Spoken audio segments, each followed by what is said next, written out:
ప్రభు నామమున మీ అందరికీ వందనాలు. ఈరోజు దేవుని యొక్క వాక్యం వాగ్దానం.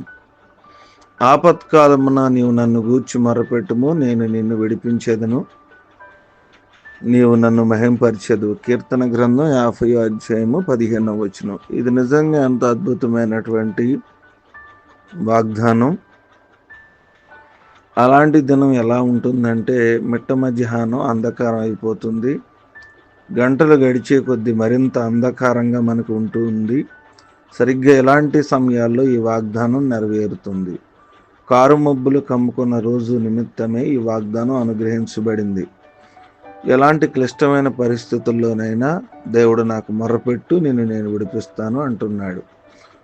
నాకు మొర్రపెట్టుము అని ఆయనే మనకు ముందుకు వచ్చి సలహా ఇస్తున్నాడు. ఈ మాట తేట తెల్లగా ఉంది.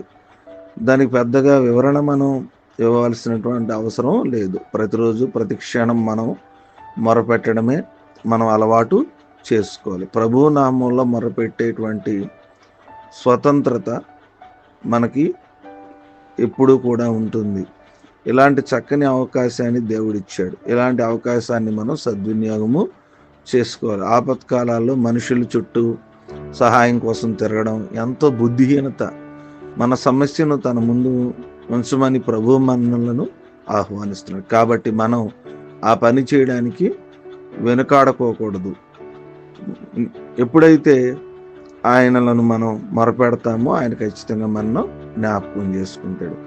ఎప్పుడైతే మొర్రపెట్టామో దేవుడు మనకు సహాయం చేస్తాడు. అప్పుడు మనం ఖచ్చితంగా దేవుని మహింపరుస్తాం.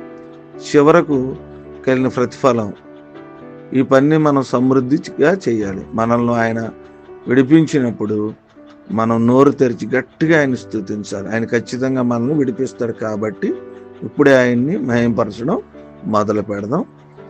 అట్టి కృప మనందరికీ అనుగ్రహించును గాక. కొద్ది మాటలు దేవుడు మన ఇంట్లో ఫలించి ఆశీర్వదించును గాక. ఆమేన్.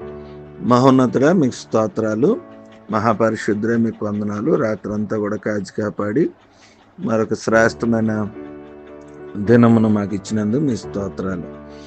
నాయనా, మరొక మాసాన్ని, నూతనమైన నెలని మాకు దయచేసినందుకు మీ స్తోత్రాలు. జులై అంతా కాచి కాపాడి